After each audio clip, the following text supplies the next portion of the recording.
mari kita kenal yang perlu imajinasi rumah gratis tak bayar. Subscribe. Assalamualaikum warahmatullahi wabarakatuh. Apa kabar sobat Kicau Jelata? Mudah-mudahan kita semua selalu dalam lindungan Allah Subhanahu wa Ta'ala.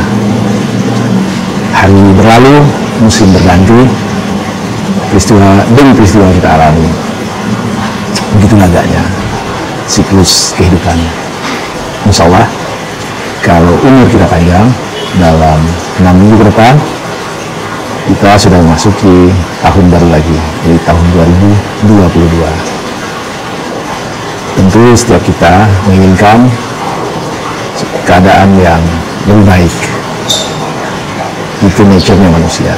Kita berharap kehidupan yang lebih baik, relasi sosial yang lebih baik, kesehatan yang lebih baik, dan segala macam yang lebih baik. Tetapi harapan tidak selalu bisa terjadi sesuai dengan yang kita inginkan. Seringkali kita menerima sesuatu dengan hati yang menerima.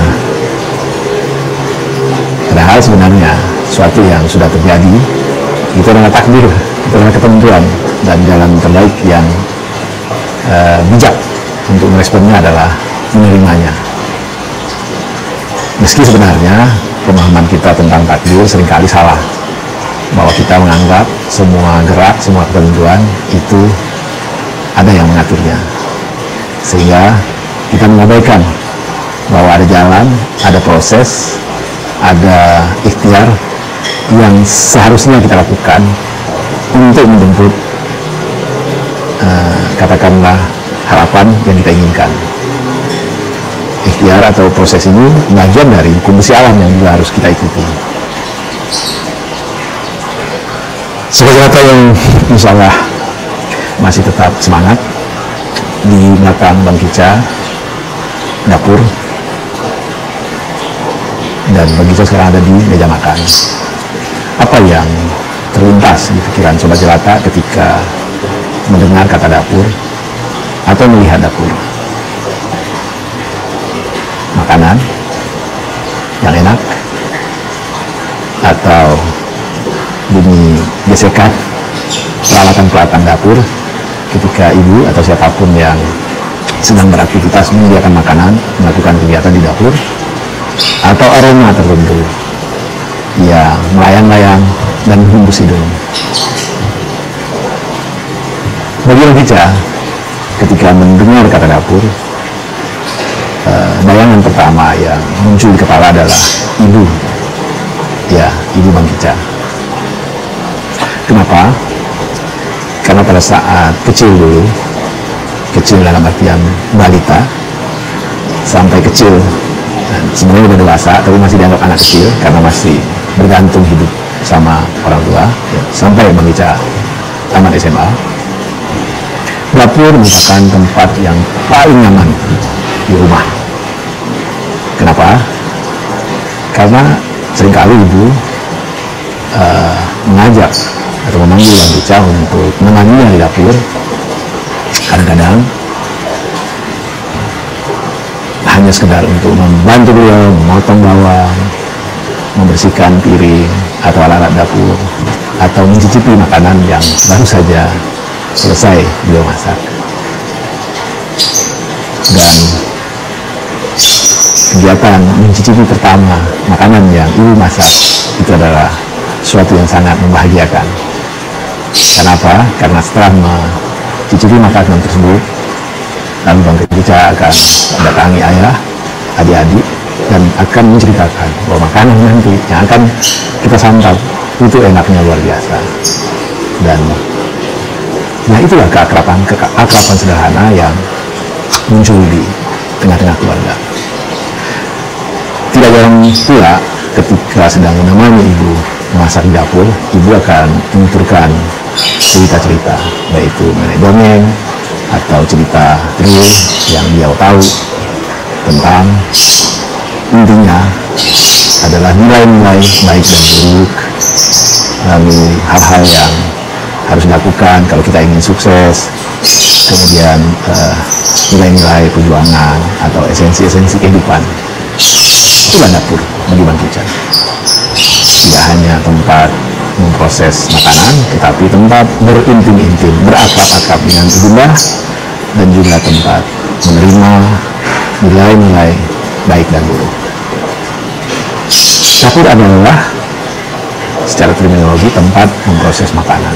Kalau kita analogikan, dapur itu seperti pom bensin. Tanpa bensin, mustahil mobil bisa digunakan untuk beraktivitas. Tanpa makan, mustahil kita bisa melakukan kegiatan dengan normal. Jadi, mari kita jaga dapur kita dan orang-orang yang telah menghidupkan nyala apinya. Menjaga dapur berarti kita menjaga atau mensyukuri iman Allah, menjaga harkat atau menjaga keutuhan kita sebagai insani yang butuh energi. Menjaga nyala api yang berada di dapur artinya kita juga mensyukuri pekerjaan kita. Kenapa? Karena apapun yang ada di dapur, bahan-bahan pokok yang akan diramu, diolah menjadi makanan, itu kita peroleh entah dari sawah, entah dari ladang kita, atau entah dari hasil perdagangan kita dan lalu duitnya kita belanjakan di dapur, atau entah dari keringat kita yang bekerja di kantor-kantor lalu gaji kita belikan kepada barang-barang kebutuhan pokok. Jadi menjaga pekerjaan dengan baik, menjadi pedagang yang baik, atau apapun aktivitas yang baik yang tujuannya adalah untuk mendapatkan penghasilan, dan ujung dari penghasilan tersebut sebagian mengarahnya ke dapur adalah kita menjaga nyala api di dapur kita. Dapur juga dalam salah satu riwayat di Khalifah Umar bin Khattab, ketika satu saat beliau sedang melakukan katakanlah belusukan ke daerah-daerah di mana rakyatnya bermukim. Nah, satu malam dia melihat ada nyala api di tungku, dan saya mendengar ada suara anak kecil yang sedang menangis. Lalu beliau mendekati rumah tersebut, dan di dapur beliau melihat ada seorang ibu, dan beliau bertanya, "Wahai ibu, apa yang sedang kau masak dan kenapa anakmu menangis?" Lalu si ibu menjawab bahwa dia sedang memasak batu karena tidak ada bahan yang harus atau yang bisa dia masak, dan anaknya menangis karena sedari pagi kelaparan minta makan. Dia memasak batu dengan tujuan bahwa anaknya akan merasa ibunya sedang menyiapkan makanan, dan karena kelelahan dia tertidur. Seketika Khalifah istighfar, minta ampun kepada Allah bahwa dia telah abai terhadap kewajibannya dalam mengayomi rakyatnya. Beliau pergi ke gudang dan memanggil sendiri gandumnya untuk diserahkan kepada ibu. Jadi dapur juga menjadi bagian atau barometer ukuran sukses tidaknya seorang pemimpin. Jika dapur di sentra negeri tidak kekurangan bahan makanan, maka bisa diartikan bahwa pemimpin telah berhasil memenuhi kebutuhan rakyatnya, setidak-tidaknya kebutuhan pokok.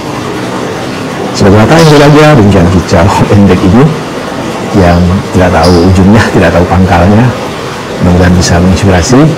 Dan sekali lagi, demi waktu, sesungguhnya kita sedang atau dalam keadaan merugi. Itulah yang ada di dalam surat Al-Hasyr. Hidup hanya sekali, mari bikin berarti. Hidup hanya sesaat, ayo kita tebar manfaat. Assalamualaikum warahmatullahi wabarakatuh. Salam sehat dan bahagia.